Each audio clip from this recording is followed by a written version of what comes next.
जय श्री राम दोस्तों। तो फिर से हाजिर है हम अपने नए सवालों की गुत्थियों के साथ। तो आज हमारे साथ फिर से आए हैं पंडित प्रतीक तिवारी जी। तो पंडित जी, आज का हमारा सवाल जो है वो एकादशी के ऊपर है। एकादशी का जो व्रत है वो करते बहुत सारे लोग हैं, वो होता क्यों है और इसे करने का क्या फल है, कृपया इसे बताइए। जय सिया राम, जय जगन्नाथ। एकादशी भगवान को अति प्रिय है जी। क्यों प्रिय है?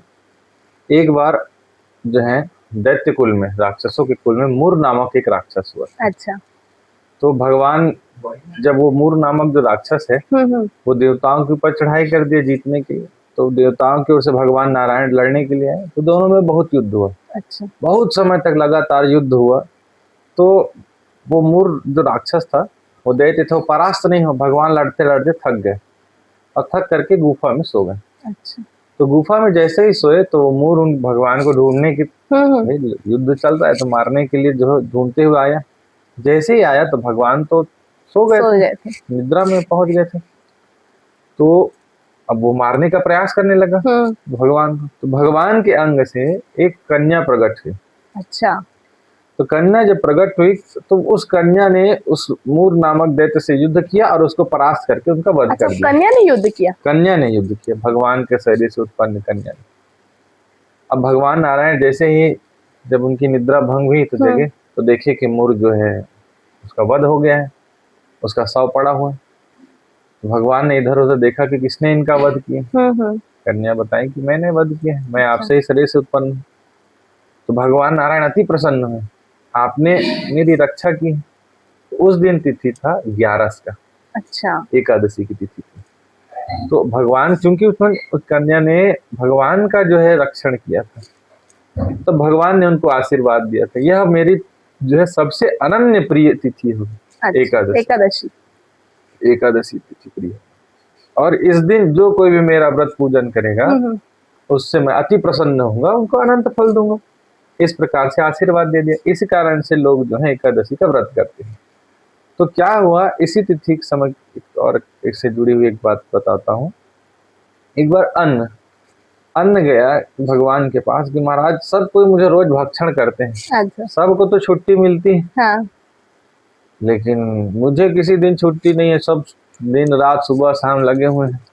अब कलिकाल में तो और मत पूछो भैया, रात 12 रात भर भिड़े हुए हैं, है ना। तो बोले किसी दिन मुझे भी अवकाश दे दीजिए।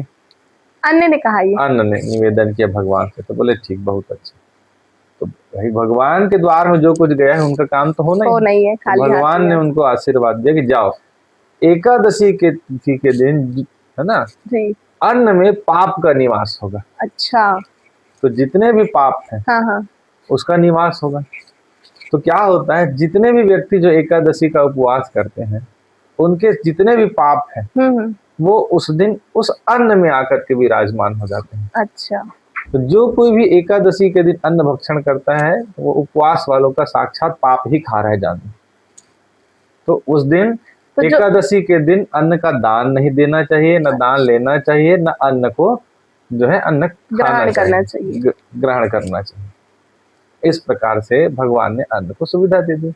और उस सुविधा देने के साथ द्वादशी के दिन एक विशेष व्यवस्था बना दी। अच्छा। कि उस दिन जो है अन्न खाएगा, हाँ, जो उस दिन जो है अन्न खाएगा, पारण करेगा, है ना, तो उसका विशेष पुण्य उनको मिलेगा। अच्छा, दूसरे दिन अन्न ग्रहण करना है? हाँ, दूसरे दिन द्वादशी तिथि को जो कोई जो है अन्न ग्रहण पारण करते हैं तो उसको अनंत फल मिलता है। अच्छा। भगवान ने व्यवस्था बना दी, एक दिन छुट्टी है तो दूसरे दिन जब काम में आओगे तो बहुत फल।